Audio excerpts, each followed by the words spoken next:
Only a few days ago I took a trip to the edge of town, to a giant brick-making factory, to see about ordering a custom home fireplace. I had heard they specialized in these, so I went to put my order in. My wife had saved up, in order to give me a swell birthday present, but it was necessary that I make the precise arrangements for the purchase in person. Once I arrived, I was escorted to the head office where the company director, a tall gentleman in an expensive suit, with a pencil mustache and a ruddy complexion, was on the phone behind his desk. After he had finished, he asked about my needs. I told him all about my birthday gift being a new fireplace for my home office. The fellow took quite an interest in my good fortune and congratulated me. I began to thank him, but was interrupted by a servant who appeared, bringing in a plate of bread slices, which was set atop the desk. The director offered me some, but I declined out of courtesy. To this he stated that he understood my hesitancy to indulge, then mentioned how he preferred toasted bread over plain white. To my shock, when this man began to pick up a slice, suddenly the whole pile started to sizzle and smoke just at the touch of his fingertips. Moreover, the bread which had been white now appeared black as soot, and also, to my amazement, the man's left hand was emitting vapor trails. With much confusion in my mind, I begged the fellow to reveal to me how he had been able to cook the whole loaf in such a way. He would not divulge his secret, but just stated how he had learned the trick long ago when he was still an apprentice. As he munched noisily through the charred stack, he asked me about my birthday, so I revealed how I would soon turn 37, but wished I could just stay 36 forever. That's when he brought out a long contract from his desk. But first he served me some hot tea. Unfortunately, there must have been something in that brew, because I ended up signing the papers, without even reading the fine print. Everything had just appeared so blurry to me, after I had gulped down a cup. Afterwards, the gentleman guaranteed that I will never turn 37, and would remain 36 through all of eternity. To me, at that moment, it seemed like such a wonderful deal. But how could I believe his claim? Once the formalities were over, he took me on a tour of the factory.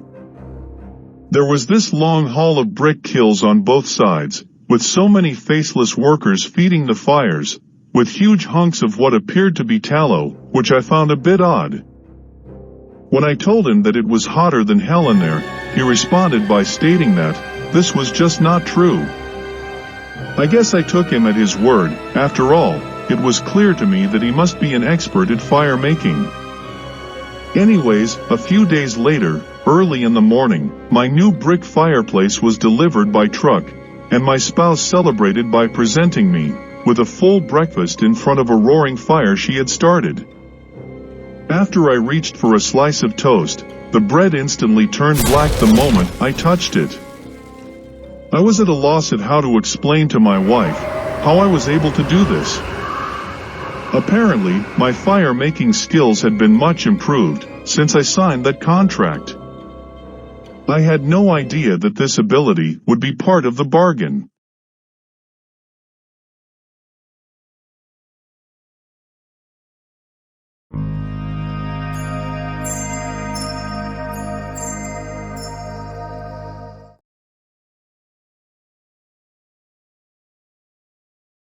As an ambitious young guitar player with an unknown punk metal band, Frank Taylor did not seem content with being just an ordinary rock musician.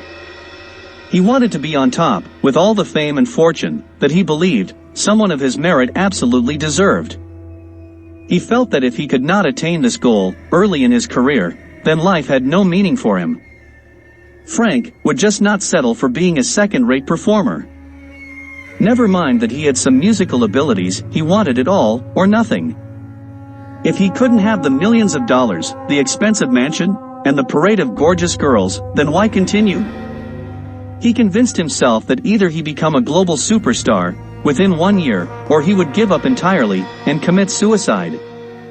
Being such a difficult agenda to fulfill, for someone so young and inexperienced, meant that this lad would ultimately come to terms with his self-imposed death pact. To make matters worse, he was in the habit of informing so many of his friends and acquaintances about his plan. Of course, those closest to him advised young Frank to just maintain a positive outlook and work hard towards his goal. Several of them claimed eventually he would achieve some level of self-satisfaction and happiness, despite not hitting the high mark he so earnestly desired. Frank would hear none of this. As time went on, as it always does, the agitated youth came no closer to his goal, at the 11-month mark, so had 30 days to go before he reached his ultimatum. Of course, this caused him many sleepless nights, knowing his end might be near, if he could not pull off a miracle soon. Then, after learning about a special Battle of the Bands concert that would be televised nationwide, Frank became excited, after being informed that his band had been invited to participate in the event. So many of his friends congratulated him and wished him the best. The only problem was, Frank owned only one old guitar, which had numerous malfunctions, and for a long time, he had been considering buying a brand new one.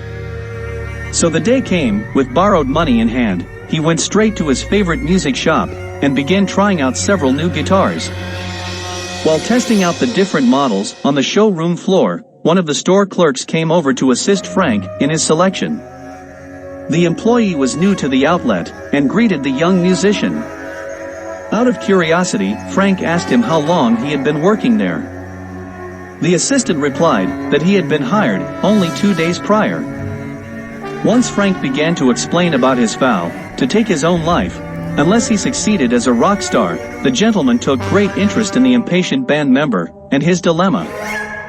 He began to offer the lad encouragement and told him he believed he really could achieve his aim to become a worldwide celebrity before the upcoming deadline. These were consoling words, however. Frank exhibited a high degree of skepticism. In answer to this negative response, the clerk offered the young man a deal that he guaranteed would give him total success as a rock star on the world stage. The man invited the young musician to join him in the back office, where a suitable contract could be completed. Upon following him, Frank noticed the fellow appeared ghastly white, like he had been out of the sun for a long time, but he didn't mention this to him. He was just so anxious to make a deal. When Frank asked the man his name, the clerk responded by telling him that he was called Fisto.